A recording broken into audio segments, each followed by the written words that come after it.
प्रिय बच्चों, पिछली कक्षा में आपने विद्युत धारा के अंतर्गत चालक के प्रतिरोध, विशिष्ट प्रतिरोध आदि के बारे में विस्तार से अध्ययन किया था। परंतु जब हमारे को घरों में या प्रयोगशाला में विभिन्न प्रकार के प्रतिरोधों को ज़रूरत होती है तो वांछित ओम का प्रतिरोध हमारे को नहीं मिलता है। जैसे उदाहरण के तौर पर मुझे प्रयोगशाला में 2 ओम के प्रतिरोध की आवश्यकता है, परंतु मुझे बाजार में 10 ओम का प्रतिरोध मिल रहा है। तो मैं 2 ओम के प्रतिरोध की मुझे आवश्यकता है, तो 10 ओम के प्रतिरोधों को मैं विशेष प्रकार से संयोजित करूंगा। या मुझे 10 ओम के प्रतिरोध की आवश्यकता है और मार्केट में मुझे 2 ओम का प्रतिरोध मिल रहा है, तो मुझे 2 ओम के प्रतिरोधों को किसी विशेष युक्ति से जोड़ना पड़ेगा जिससे कि हमें 10 ओम का प्रतिरोध प्राप्त हो। इस तरह वांछित ओम के प्रतिरोध को प्राप्त करने के लिए हम अलग अलग ओम के प्रतिरोधों का संयोजन करते हैं। ये संयोजन मुख्य रूप से 3 प्रकार का होता है। एक श्रेणी क्रम संयोजन, जिसमें हम इस प्रकार के शेप में पहले प्रतिरोध के दूसरे सिरे को दूसरे प्रतिरोध के पहले सिरे से जोड़ते हैं। और जब दूसरा संयोजन होता है समानांतर क्रम संयोजन, जिसमें पहले सिरे को एक स्थान पर और दूसरे सिरे को हम दूसरे स्थान पर जोड़ते हैं, और इसको हम कहते हैं समानांतर क्रम संयोजन। आइए अब हम देखते हैं श्रेणी क्रम संयोजन हम किस प्रकार से करेंगे और हमारे को क्या परिणामी प्रतिरोध प्राप्त होगा।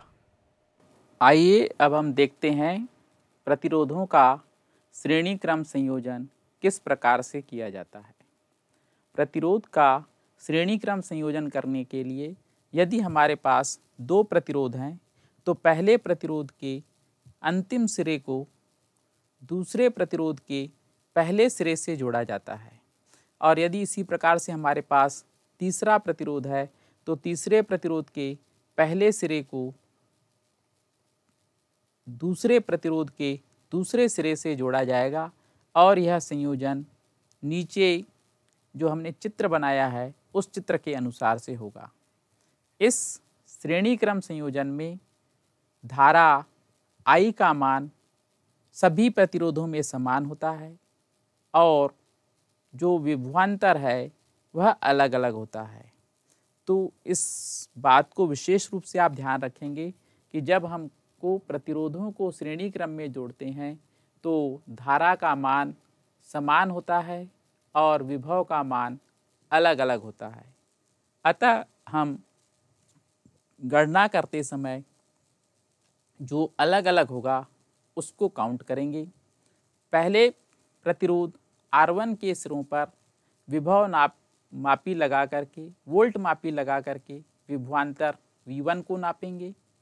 फिर दूसरे प्रतिरोध R2 के सिरों पर वोल्ट मीटर लगा करके विभवांतर V2 नापेंगे। फिर तीसरे प्रतिरोध R3 के सिरों पर वोल्ट मापी लगा करके विभवांतर नापेंगे। माना कि इन सभी प्रतिरोधों में समान धारा I बह रही है,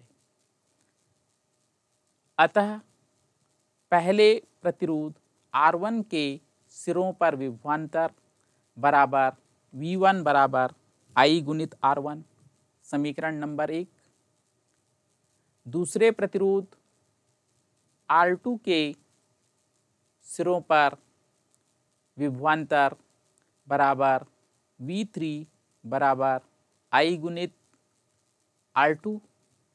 तीसरे प्रतिरोध R3 के सिरों पर विभवांतर बराबर V3 बराबर I गुणित R3, समीकरण नंबर 3। संयोजन के मध्य विभवांतर V बराबर V1 plus V2 plus V3 होगा। इसलिए V बराबर V1 plus V2 plus V3।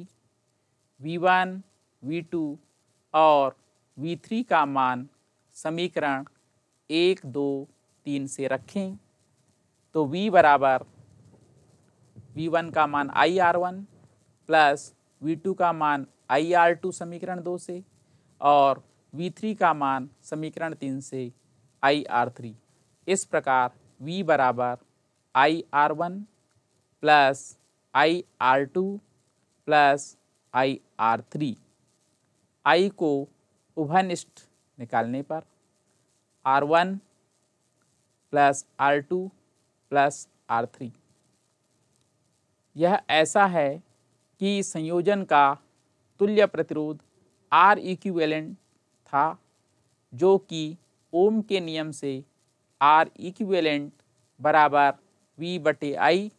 We का मान जो अभी हमने समीकरण 4 निकाला उससे रखने पर आई ब्रैकेट में R one plus R two plus R three बटे आई और आई का भाग हो रहा है, इसलिए परिणामी प्रतिरोध आर इक्विवेलेंट या तुल्य प्रतिरोध आर इक्विवेलेंट बराबर R one plus R two plus R three.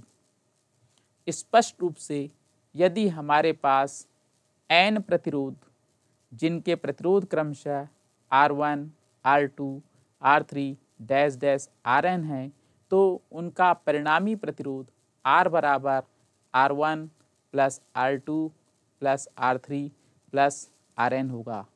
अतः आप देख रहे हैं कि श्रेणी क्रम संयोजन में परिणामी प्रतिरोध R जो है अलग अलग प्रतिरोधों का योगफल होता है। अतः श्रेणी क्रम संयोजन में तब करना चाहिए जब हमें वांछित ओम से कम ओम के प्रतिरोध प्राप्त हो रहे हों। जैसे कि हमें 10 ओम का प्रतिरोध चाहिए था, परंतु हमारे को बाजार में 2 ओम के प्रतिरोध मिल रहे हैं, तो हम 2 ओम के 5 प्रतिरोधों को श्रेणी क्रम में जोड़ेंगे, जिससे हमें परिणामी प्रतिरोध R बराबर 2 प्लस 2 प्लस 2 प्लस 2 प्लस 2 बराबर 10 ओम का प्राप्त होगा। इस तरह यदि हमारे पास R ओम के n प्रतिरोध श्रेणी क्रम में जुड़े हैं, तो परिणामी प्रतिरोध बराबर n इंटू R। आइए अब हम देखते हैं प्रतिरोधों का समानांतर क्रम संयोजन। समानांतर क्रम संयोजन प्रतिरोधों का करने के लिए हम जो भी हमारे पास प्रतिरोध हैं, सभी प्रतिरोधों के पहले सिरे को पहले स्थान पर और सभी प्रतिरोधों के दूसरे सिरे को दूसरे स्थान पर रखते हैं। माना कि हमारे पास 3 प्रतिरोध R1 ओम, R2 ओम और R3 ओम के समानांतर क्रम में हैं। जोड़ना है तो सभी के पहले प्रतिरोध को हमने सिरे A पर जोड़ा और सभी के दूसरे सिरे को बिंदु B पर जोड़ा। बिंदु A से धारा I प्रवेश कर रही है। समानांतर क्रम संयोजन में सभी प्रतिरोधों में अलग अलग धारा बहती है। पहले प्रतिरोध R1 में माना कि I1 धारा, दूसरे प्रतिरोध R2 में I2 धारा और तीसरे प्रतिरोध R3 में I3 धारा बह रही है। परंतु A और B के बीच विभवांतर समान होगा। इस प्रकार से समानांतर क्रम संयोजन में धारा अलग अलग और विभवांतर समान होता है। जो चीज़ अलग अलग होती है उसी की हम यहाँ पर गणना करेंगे। अतः पहले प्रतिरोध में बहने वाली धारा I1 बराबर V बटे R1, समीकरण नंबर 1। दूसरे प्रतिरोध में R2 में बहने वाली धारा I2 बराबर V बटे R2, समीकरण नंबर 2। तीसरे प्रतिरोध R3 में बहने वाली धारा I3 बराबर V/R3। इस तरह आप देखेंगे धारा I बराबर I1 plus I2 plus I3 बराबर समीकरण 1, 2 और 3 से यहाँ पर मान रखें। I बराबर I1 का मान V/R1 प्लस I2 का मान V/R2 प्लस I3 का मान V/R3। V सब में है, बाहर कर देंगे कोष्टक में आ जाएगा V इंटू ब्रैकेट में 1/R1 plus 1/R2 plus 1/R3। माना कि परिपथ का परिणामी प्रतिरोध R इक्विवेलेंट है, तो I बराबर V/R इक्विवेलेंट। समीकरण नंबर 5। समीकरण 4 और 5 को ध्यान से देखें तो दोनों का बायां पक्ष समान है, इसलिए 4 व 5 से 1/R इक्विवेलेंट बराबर 1/R1 plus 1/R2 plus 1/R3। यदि समानांतर क्रम में संयोजित प्रतिरोधों की संख्या में हमारे पास n प्रतिरोध हों जिनके प्रतिरोध R1 plus R2 plus R3 dash dash dash आ रहे हैं, तो 1/R इक्विवेलेंट बराबर 1/R1 plus 1/R2 plus dash dash dash 1/R3 होगा। इस तरह समानांतर क्रम संयोजन में परिणामी प्रतिरोध घट जाता है, अर्थात जब हमें जिस ओम का प्रतिरोध चाहिए उससे ज़्यादा ओम के प्रतिरोध मिलते हैं, तो उसे प्राप्त करने के लिए हमें समानांतर क्रम संयोजन करना चाहिए। जैसे कि हमें 2 ओम का प्रतिरोध चाहिए और बाज़ार में हमें 10 ओम के प्रतिरोध मिल रहे हैं, तो हम 10 ओम के 5 प्रतिरोध लेकर के हम उनका समानांतर क्रम में संयोजन करेंगे, तो 1/R बराबर 1/10 धन 1/10 धन 1/10 धन 1/10 धन 1/10 बराबर 5/10 बराबर 1/2। R इक्विवेलेंट बराबर आपका 2 ओम आ जाएगा।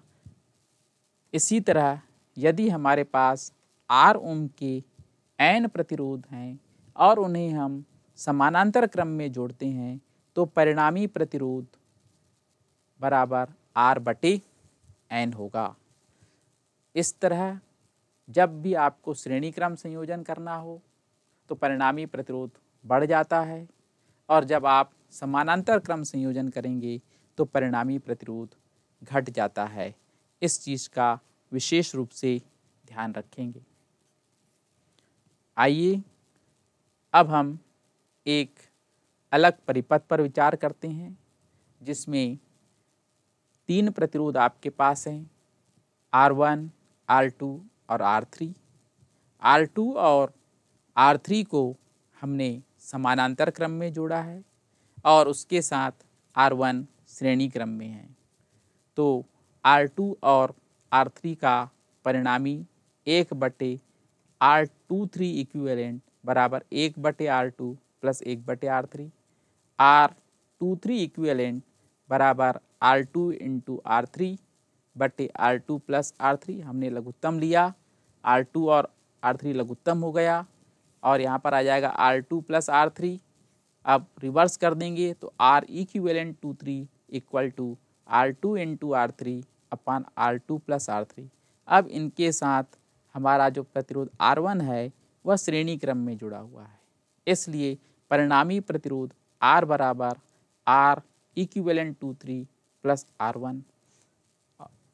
और यदि हमारे को A और C बिंदुओं के बीच परिणामी धारा चाहिए तो परिणामी धारा I बराबर V/R परिणामी बराबर V/R1 plus R2 into R3 बटे R2 प्लस R3, या V इंटू लघुत्तम ले लेंगे R2 प्लस R3 लघुत्तम हो जाएगा, तो R1 into R2 plus R1 into R3 plus R2 into R3 बराबर V into R2 plus R3 बटे R1 R2 plus R1 R3 plus R2 R3।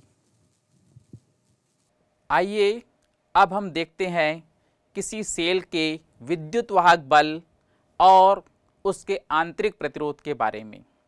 जैसा कि आपको पहले ही बताया जा चुका है कि यदि हमारे को किसी परिपथ में स्थायी धारा की आवश्यकता है तो हमारे को स्थायी धारा प्राप्त करने के लिए हमें सेल की ज़रूरत होगी। जैसा कि आप यहाँ पर संलग्न चित्र में देख रहे हैं, एक सेल दिखाया गया है। इस सेल में दो इलेक्ट्रोड हैं, एक धनात्मक इलेक्ट्रोड P और एक ऋणात्मक इलेक्ट्रोड N, और इसमें हमारा एक विलयन भरा हुआ है। तो हम जब देखते हैं जहाँ पर सेल का धनात्मक इलेक्ट्रोड है वहाँ और सेल के विद्युत अपघट्य जो कि विलयन इसमें भरा हुआ है उसके किसी बिंदु A के बीच विभवांतर होता है।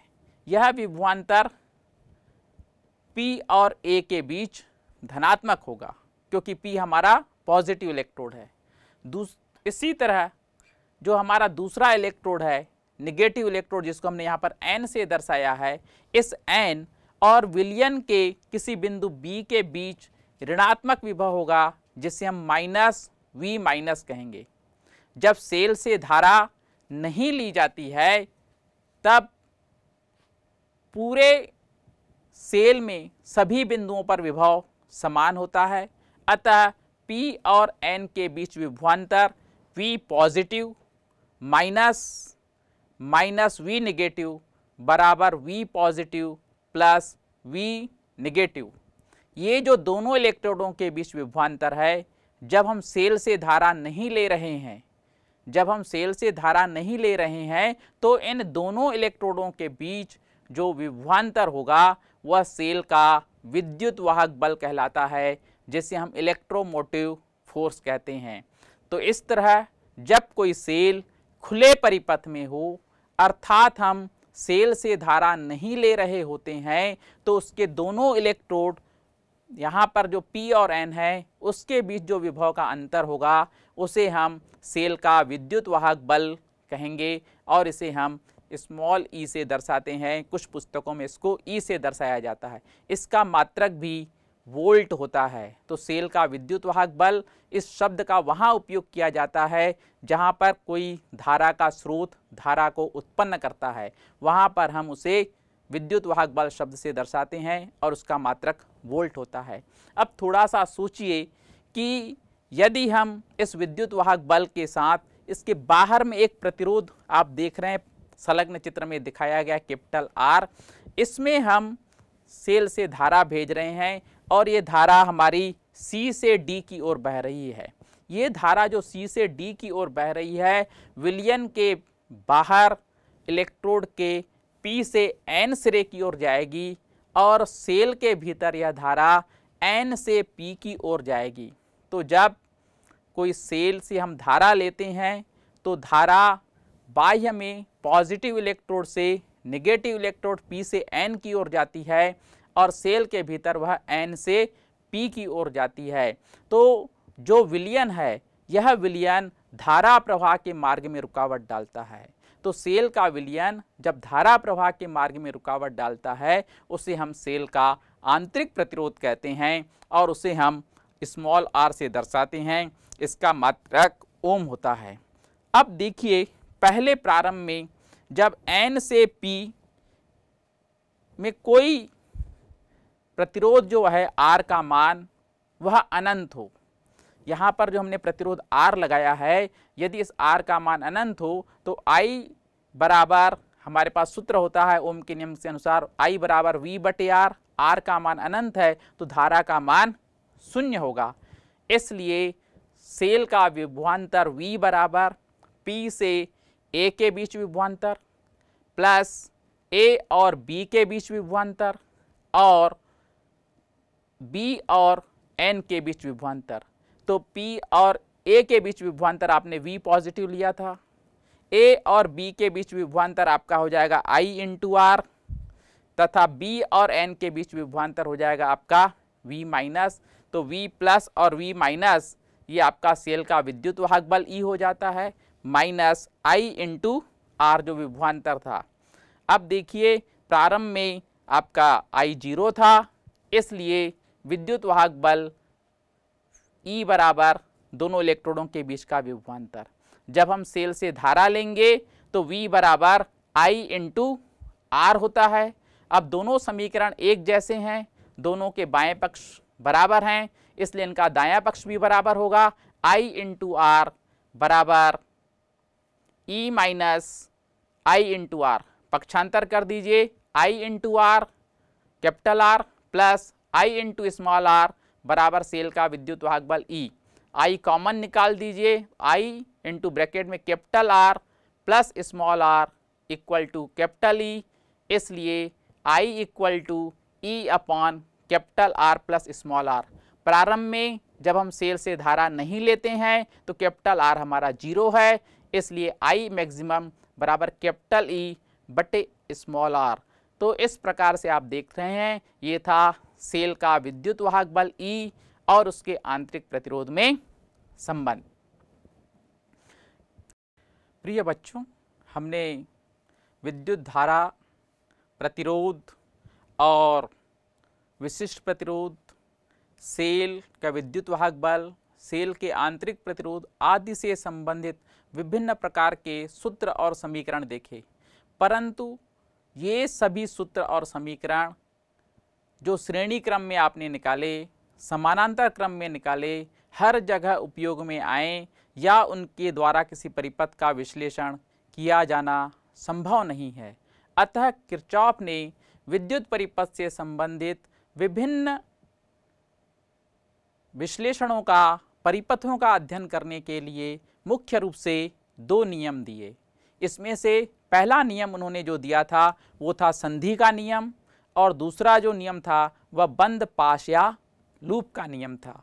तो आइए हम सबसे पहले देखते हैं किरचॉफ का प्रथम नियम जो संधि का नियम कहलाता है, संधि या जंक्शन का नियम। संधि या जंक्शन का मतलब होता है जहाँ पर बहुत सारे रास्ते आकर के मिलते हैं। वैसे ही जब बहुत सारी धाराएं आकर के किसी बिंदु पर मिल रही हैं, जैसे हमारे संलग्न परिपथ में आकर के मिल रही हैं, तो उसके लिए उन्होंने नियम दिया। तो उन्होंने कुछ बातें मुख्य रूप से ध्यान रखने के लिए कहा। पहला तो उन्होंने कहा कि जो धारा आएगी हम उसको धन के चिन्ह से बताएंगे, जो धारा निकलेगी उसको हम ऋण के चिन्ह से बताएंगे।